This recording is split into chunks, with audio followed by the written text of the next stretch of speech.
IC Talk.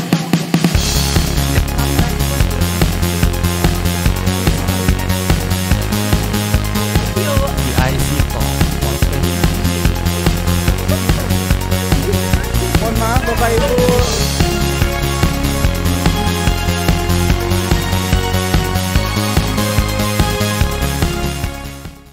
Halo Citizen, balik lagi di TIC Talk. Kali ini edisi yang lumayan berbeda dari edisi sebelumnya, karena kita kedatangan, ini dua teman saya sih, tapi kita pura-pura gak kenal aja.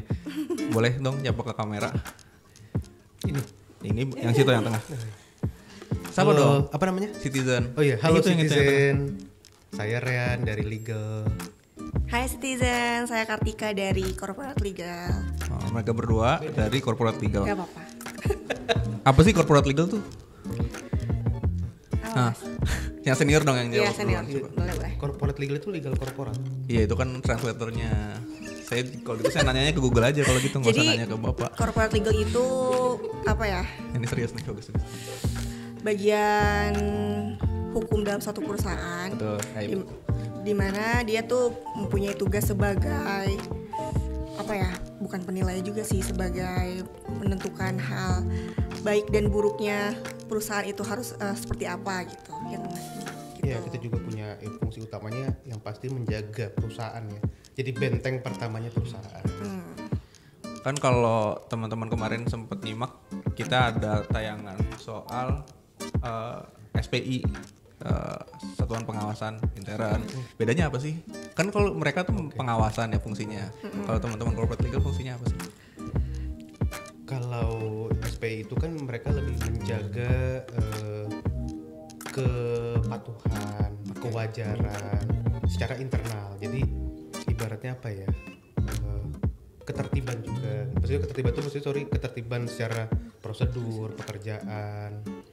Nah kalau legal sendiri tuh kayak punya 3 fungsi utama pekerjaannya sih. Dia jadi kayak pembentukan kontrak atau review kontrak, terus bisa juga mengurus legalitas perusahaan itu sendiri, terus sama pendampingan hukum terhadap perusahaan itu. Jadi mendampingi perusahaan terkait dengan permasalahan hukum juga.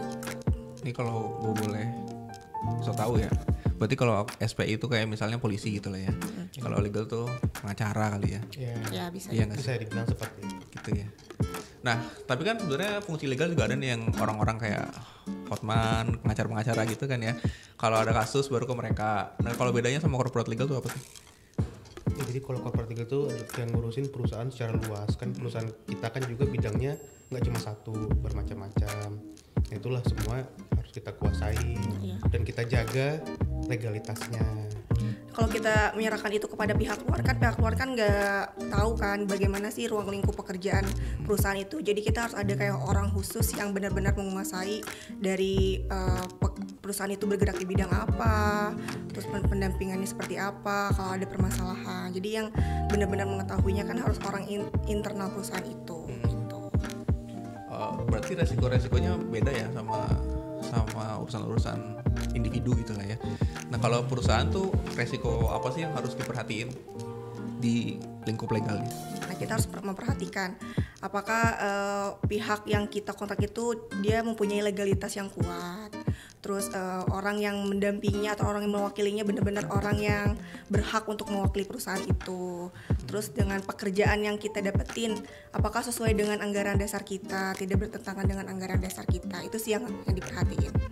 Itu yang jadi titik utama atau pintu utama kita untuk dapat kerjaan tuh, kita poin-poinnya di situ sih. Berat juga berarti pekerjaan lu ya. Itu kontrak itu kan tebel-tebel gitu ya. Iya. Itu berarti lu harus baca setiap lembarnya tuh, nggak boleh ada yang miss. Typo juga diurusin nggak? Ya kalau typo kalau yang nggak terlalu krusial enggak sih, yang penting kontennya sih. Kontennya tuh tidak bertentangan dengan anggaran dasar kita, nggak bertentangan sama UU PT. Apa ya? Ngomong aja, masuk bisik-bisik. Oh iya, nilai. Semakin besar nilainya, risikonya semakin besar. Itu yang jadi harus kita perhatikan juga.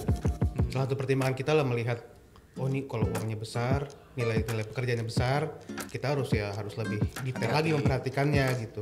Karena kan kalau ada kesalahan ya berarti ibaratnya kayak sistem asuransi internal gitulah ya. Ya. Kalau lo beli mobil harga segini, ada resikonya kecelakaan segini. Nanti ada premis gitu ya. Kalau lebih kayak gitu ya teman-teman berarti. Selain tadi kan ngurusin kontrak, tadi ada perizinan, Iya. ada juga apa? Pendampingan hukum. Kalau perizinan izin sama orang tua enggak? Izin-izinnya legalitas suatu perusahaan, jadi kan ibaratnya kayak SIM-nya lah, SIM perusahaan itu untuk bisa melakukan pekerjaan itu kan kita harus ada izinnya. Oh, gitu. Iya, jadi ya kita nggak bisa seenaknya perusahaan ini bisa kerjain apa aja, itu tergantung kecakupan atau kelayakan perusahaan itu bisa mengerjakan apa aja. Nah itu dibuktikan dengan suatu legalitas, yaitu izin dari itu bisa dari instansi pemerintah atau swasta juga gitu. Kalau contohnya kayak SIM tadi berarti ada mata kadaluarsanya dong. Iya ada. Itu berarti teman-teman harus aware juga berarti ya. Aware terhadap ya. perusahaan Kita ada monitoringnya juga sih di aplikasi perizinan juga gitu. Oh udah ada aplikasinya. Ada. Itu apa tuh aplikasi itu? Aplikasi itu tuh untuk kita monitoring izin kita tuh udah habis mau berapa lama lagi. Jadi kita bisa siap-siap nih untuk lakuin perpanjangan izin itu sebelum izinnya habis. Jadi kan nggak mungkin kita baru mau lakuin perpanjangan itu setelah izinnya habis gitu. Nggak bisa dipakai juga dong. Kita nggak bisa cari uang juga gitu. Oh, jadi gini misalnya gue mau mengerjakan pekerjaan apa ya misalnya ya? Mau survei misalnya, harus ada izin survei gitu lah. Iya. Terus di tengah-tengah gue ngelakuin pekerjaan, izin gue habis, itu berarti gue nggak bisa ngelanjutin tuh, Nggak atau nggak bisa. bisa dibayar malah gue. Nah itu berarti kan kita udah nggak layak kan, udah nggak layak buat ngerjain kerjaan survei itu. Nah itu izinnya harus diperpanjang. Nah perpanjangan izin itu kan kita harus kayak melampirkan dokumen-dokumennya tuh kayak pengalaman kita mengerjakan itu kayak gimana sih gitu. Nah, atau nanti kalaupun misalnya itu udah kelewat, kita bisa lampirin juga tuh bukti kalau kita emang udah lagi ngurus perpanjangan izin itu. Karena memang Biar kita bisa tetap lakuin kerjaan itu. kalau tadi gue mikirnya kayak SIM kan ya SIM gue habis tapi bodo amat lah ya selama nggak ketahuan sama polisinya gue bisa jalan gitu. Jangan ditiru teman-teman. Jangan. Tapi pasti kayak gitu, lu juga pasti pernah kayak gitu. Kayak lagi mager gitu kan harus perpanjang SIM. Tapi kayak gitu terjadi juga nggak atau nggak boleh sama sekali, harus diurusin dulu baru bisa Itu kerja? tergantung pemberi kerjanya juga sih. Kalau pemberi kerjanya mensyaratkan untuk harus tetap itu masih berlaku, ya mau nggak Ya, mau nggak kita bisa, ya. nggak bisa. Tapi kalau misalnya oh ya udah deh bisa pakai surat pernyataan nih kalau emang lagi diurus gitu, itu bisa. Tapi memang lagi diurus berarti kan nggak Iya, lagi nggak diurus, nggak nggak ada kita pembiaran gitu ya. diemin. Dan dengan adanya aplikasi itu berarti nggak pernah terjadi dong, maksudnya menghindari lah ya Menghindari terjadinya seperti itu. izin-izin yang terlambat gitu ya. Oke. Itu tenggat waktunya berapa lama tuh dari aplikasi itu? Oh, ini udah mau habis nih. 3 depan. bulan sebelum izinnya habis kita udah Udah mulai ngurus. udah mulai ngurus. Karena sekarang kan ngurus izin juga kan susah-susah gampang lah. Jadi kita ya menjaga-jaga lah supaya nggak izin itu udah habis kita baru mau urus gitu. Ya, karena semakin mepet semakin ribet lah ya. Iya betul. Semakin mengikat tangannya. Berarti Mas Rian nggak ngurusin izin ya, soalnya diem aja dari tadi pas ngomongin di sini. Kebetulan memang enggak Nggak beda. ya? Jadi beda ininya, Beda tupoksi. beda pembagian tugasnya. Memang kalau Tika dia Ahlinya izin. ahlinya. Jadi kalau saya mau nonton sama teman-teman istri saya suruh Tika izin ke istri saya. Ya, Beda itu beda. Kan ahlinya izin. ahlinya izin. Mas Rian ahlinya apa? Iya, kalau aku memang litigasi. Nah, jadi aku tadi gue litigasi. Kita udah sedekat itu Mas. Litigasi itu ya lebih ke kasus-kasus ya, kasus-kasus pidana. Itu tadi kan kalau Tika ini memang pasti banyaknya ngurusin legal korporat. Oke. Kalau aku ya justru yang perorangan. Oh, perorangan dalam Yang lingkup korporat juga. ya di perusahaan yang pendampingan. tiba-tiba harus mendapat permasalahan hukum. Ini sebenarnya belum tentu langsung masalah sih. Nah ini juga mungkin perlu dilurusin nih Mas Rian. Kadang-kadang orang katanya kasus masalah-masalah padahal mungkin kan ada stepnya tuh sampai Iya. suatu temuan atau suatu hal yang janggal itu disebut jadi permasalahan hukum Iya. gitu kan. Karena Coba memang boleh didik kita semua.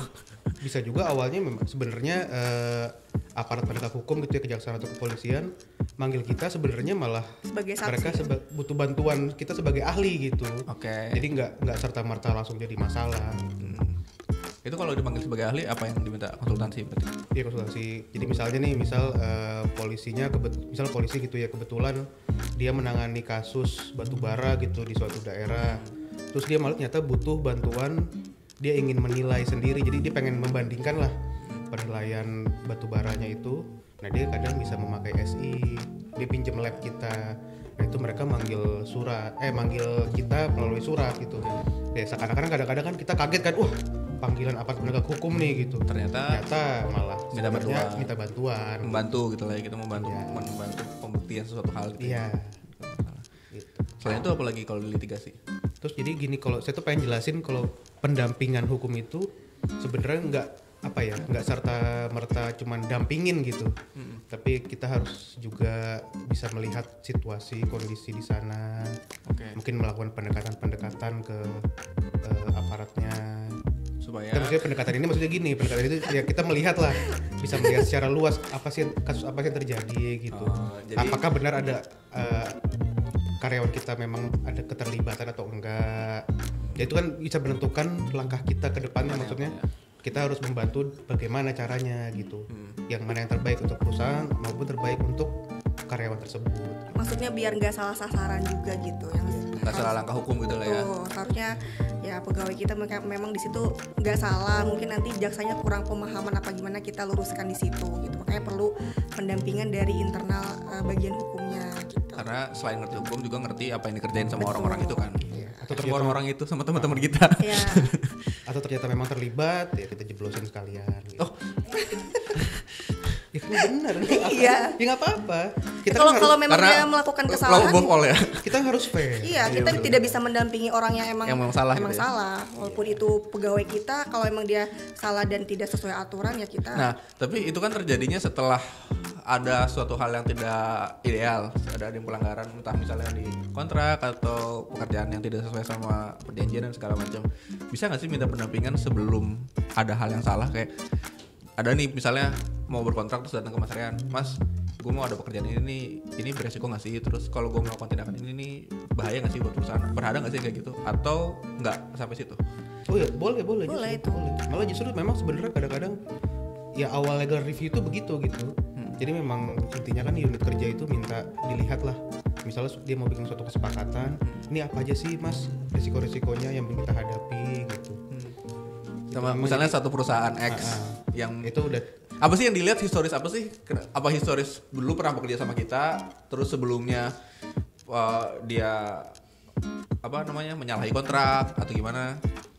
Iya, track record itu ada, sama mereka itu seringkali kontraknya itu berat sebelah gitu. Jadi banyak hal-hal yang justru merugikan kita, gitu. Tapi menguntungkan mereka. Gitu. Misalnya kalau kita terlambat, kita didenda terlambat mengerjakan suatu pekerjaan. Tapi kalau mereka terlambat bayar, mereka nggak didenda. Itu kan jadi berat sebelah gitu. Gak win-win solution gitu. Oke, berarti ada historis kejadian-kejadian kontrak yang tidak menguntungkan ya, nggak adil lah ya gitu. Jadi nggak worth it lah ya buat dikerjain sama SI gitu, jadi kalian ngadilnya juga ya. Tapi kita di situ ini sih kayak memberi saran nih, ini kontraknya terlalu memberatkan kita, cuman untuk keputusan bisnisnya itu kita memang serahkan langsung kepada unit-unit terkait, apakah dengan resiko seperti ini tetap akan diambil pekerjaan itu atau ya mereka nurut sama kita gitu. Jadi ngasih konsultasi dan saran ya. Terkadang ini juga ada suatu hal yang bikin galau gitu. Misalnya gini, jadi kontrak itu berisiko tapi angkanya besar banget. Sayang nih kalau nggak diambil. Saya langsung ngasih contoh. Jadi pernah ada suatu cabang berkontrak sama memang perusahaan itu perusahaan asing. Lalu kan di Indonesia ini ada aturan kalau perjanjian itu harus 2 bahasa, ada bahasa Indonesianya. Bahasa Inggris. Ini tuh bahasa Inggris doang. Terus udah kita saranin ada bilingualnya, nggak mau pihak sananya, pihak asingnya. Tapi ternyata akhirnya dilolosin, ternyata malah tahun lalu itu jadi salah satu pekerjaan dengan pendapatan terbesar di PTSI gitu. Kita membuka pintu lah selebar-lebarnya untuk unit-unit kerja. Kalau misalnya mau diskusi sama kita, bolehlah datang ke lantai 5. Kapan tuh orang bisa datang buat momennya ketika dia lagi dalam proses proyek itu, kapan dia bisa datang buat perlu konsultasi sama teman-teman? Kapanpun yang mereka butuhin. Misalnya mereka mau konsultasi sebelum berkontrak, boleh. Mereka mau konsultasi dulu nih, kira-kira bisa nggak nih kita ngerjain kerjaan ini gitu, layak nggak nih kita, itu boleh. Atau pas pada saat penyusunan kontrak bareng dengan klien juga boleh ajak legalnya, diskusi sama legalnya gitu. Kita seneng kok kalau misalnya ada yang datang ke lantai 5 nyari-nyari kita gitu buat diskusi. Tuh ya guys, jadi untuk mengurangi resiko-resiko dalam pekerjaan, silakan main ke lantai 5 ngobrol sama teman-teman legal, korporat legal. Tapi kalian ini kayaknya pinter-pinter banget ya. Dulu sekolahnya di mana sih? Lu dulu. Coba lu dulu coba. Aku di Undip. Itu kan S1. Kedua. S1 ku di Trisakti. Oh, S1 itu satu. Dua-duanya belajar hukum lah ya. Iya, hukum. Ada ininya nggak? Apa sih? Spesialisasi. Aku Notaris. ya Ada 2. Jadi si Kartika ini SHMHMKE. enggak ada. Ada Dia- CLA. Oh iya. Apa Ini tuh? pokoknya dia ini yang terpintar di bagian hukum. Enggak. Di andalan kita. Yang semua. yang paling terpelajar lah ya. Iya. Yang paling terpelajar tapi belum tentu yang terpintar Yang gitu. paling berilmu. Jadi memang kan harus di suatu, apalagi legal ya, kita harus ada orang yang benar-benar emang jago secara teori gitu. Ya Kartika ini lah. Kalau gua kan jago bohong, jago ngeles. Kalau Mas Rian di mana dulu sekolahnya? Saya di Unpad di Bandung. Kita juga sebenarnya lagi cari anak intern sih. Jadi Gak tau tayangnya ini setelah intern dapat atau enggak ya? iya kan? Iya, siapa tahu udah Iya, dapat intern. kita lagi cari anak intern sih karena kita kebetulan anak intern kita udah mau selesai.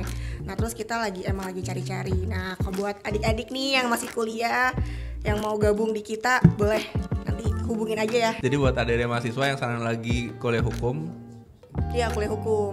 ya, kalau mau magang bisa. Tapi ini juga mungkin ngebuka. Lu dulu waktu kuliah tahu nggak sih ada corporate legal? Karena gue nggak tahu ada corporate legal. Gue kira kalau orang kuliah hukum terus bakal jadi pengacara. Oh, Tahu. Gue yang kurang pendidikan. Malah kalau gue dari awal dulu sebenarnya nggak mau berkecimpung di dunia litigasi gitu. Maunya Maunya ya korporat. Sebenarnya pengen ya. Karena apa ya? Litigasi itu penuh dengan risiko dan penuh dengan penuh dengan intrik lah. coba kalau gitu ini deh, apa perbandingan day to day pekerjaan kalian ngapain aja coba? Kan katanya seruan lu, kata dulu seruan lu, coba day to day-nya lu ngapain? Nanti gue yang ngejudge. Ladies first. Kamu aja dulu mas. Udah pakai kamu harus diturutin. Ya udah. Litigasi itu enaknya kalau menurut gua jadi jarang di kantor. Mobile. Jadi Jadi absen. itu maksudnya ketemu banyak orang, kita bisa memperluas network. Suket mulu dong lu. Apa? Suket mulu dong. Enggak, kan bisa datang pagi absen. Karena kan enggak full seharian di luar. Ngapain sih kalau di luar? Nongkrong. Iya, kadang beneran. Nggak bener. Untuk maksudnya kan kita mencari kenalan. Tapi corporate legal juga keluar juga mas. Kita ke kementerian buat ngurus izin, ketemu. Lebih sering gue. Iya sih, memang lebih sering yang itu. Cuman ya kita juga sama gitu membangun relasi pak sama pihak luar gitu. Kementerian SDM, Kementerian Kemenaker nih tetangga kita. Sama kita ngurus izin juga kita harus kenalan juga kan sama orang yang ngurusnya nih biar istilahnya kita dibantu lah, dipermudah lah gitu. Berarti kalau gitu ya, maksudnya gue bayangin ya, karena kalian kan sering keluar gitu, pekerjaannya juga banyaknya di luar nggak di kantor. Jadi mungkin nggak work life balance ya, work tiap hari gitu. Enggak sih. Atau masih Balance karena sih, kan kalian berdua Tergantung sih. kan udah berkeluarga nih, Iya. ya kan udah punya anak lagi. Nggak protes anak lu pergi mulu, Ya kadang protes sih. Papa pulangnya malam terus sih gitu. kasihan. Tapi kan udah Kasih cue musik sedih. Udah tuntutan pekerjaan kan. Tapi itu kan juga nggak setiap hari. Loyal banget. Tapi sejauh ini masih work balance sih kalau kerja di PTSI sih. Iya. Lu gimana? Masih punya Sebagai waktu seorang untuk anak lah. Anak aku kan masih kecil juga ya. Ya masih bisa lah gitu. Pulang kerja masih bisa main sama anak, nidurin anak gitu. Kamu gimana sebagai seorang ibu? Pasti kan tuntutan buat di rumahnya lebih besar nih. Ya alhamdulillah sih selama kerja di sini masih masih sesuai lah gitu jam kerjanya masih bisa ketemu sama anak. Jadi ya waktunya nggak terlalu banyak juga kebuang di kantor. Walaupun memang ya hampir 80% lebih banyak di kantor daripada di rumah gitu, tapi masih punya waktu untuk main sama anak sama keluarga juga gitu. Jadi masih oke lah gitu kerja di sini. Jadi ekosistemnya masih sehat lah ya, Iya, perusahaan ini. BTW hari ini nggak cuma mereka berdua nih legal yang ada di sini. Ini yang operating kamera juga teman-teman legal, boleh ada suaranya dong. Coba kenalan. Pakai ambil mic. Iya, nggak apa-apa. Emang muat? Jangan sok kurus lo. Waduh, rusak tembok. Hai, gue Zahra. Zahra dari apa? Ini kan Zahra kuliah di mana litigasi dulu? ini. Hai, gue Zahra biasanya. Gue nggak apa-apa nggak sih? Iya nggak apa-apa. Hai, aku Zahra, biasa ngerjain legal review. Lagi review. Hai, aku Nia. Kebetulan aku magang di sini. Oh ya boleh. Terus. Majuan. Halo, saya Alko dari bagian legal yang biasa ngerjain legal review juga. Lagi review juga. Satu lagi. Halo, Nabila dari apa sih ngomongnya? Halo, gue Nabila. Kalau gak ada Biasa ngerjain perizinan sama litigasi aja. Jangan Nabila yang ngerjain kerjaan kalian berdua. Iya. sebenarnya iya. Sebenarnya gitu. Iya. Kita kan tinggal perintah-perintah aja. Nah ini terakhir nih, kalian sebagai corporate legal perusahaan ada pesan-pesan nggak ke teman-teman yang di proyek, yang diproduksi, yang lagi ngerjain kontrak, yang sedang mencari pekerjaan buat perusahaan ini? Ada pesan-pesan nggak sih soal resiko, soal legalitas yang mau disampaikan, monggo? Atau ada hal-hal yang orang-orang suka salah paham soal ruang lingkup pekerjaan corporate legal, monggo ke situ. Tetap ingat kita bekerja untuk perusahaan. Jadi harus tetap sesuai aturan, sesuai prosedur yang berjalan. Ya nanti kalau memang ada menemui hambatan-hambatan, kita siap memberikan saran, masukan dan risiko-risiko yang harus dihadapi gitu. Ya untuk citizen, teman-teman dari cabang, dari unit operasi PT Survey Indonesia, ya kalau misalnya untuk melakukan pekerjaan itu yang sesuai dengan ruang lingkup yang kita punya, legalitasnya diperhatikan. Jadi jangan asal target selesai tapi itu bertentangan dengan ketentuan yang ada gitu. Jadi kita harus tetap berpedoman dengan peraturan perusahaan juga, jangan menyimpang, dan kita harus berikan yang terbaik untuk PT Survey Indonesia. Anjay. Keren banget, transformasi gaspol. Sip, oke. Segitu aja dulu episode kali ini. Terima kasih buat teman-teman dari Corporate Legal. Yang lain boleh komen, boleh nanya-nanya soal Corporate Legal di komentar di bawah ini. Dah.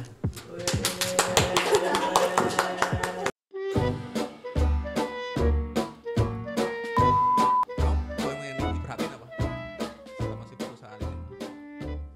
Jadi ya kalau untuk itu bisa di-cut kan? Bisa. Nanti di ini aja ya. Itu memang udah. Ntar dulu, ini capek saya ngeditnya nanti ya. Saya boleh terima telepon nanti di sini. Boleh. Bentar ya.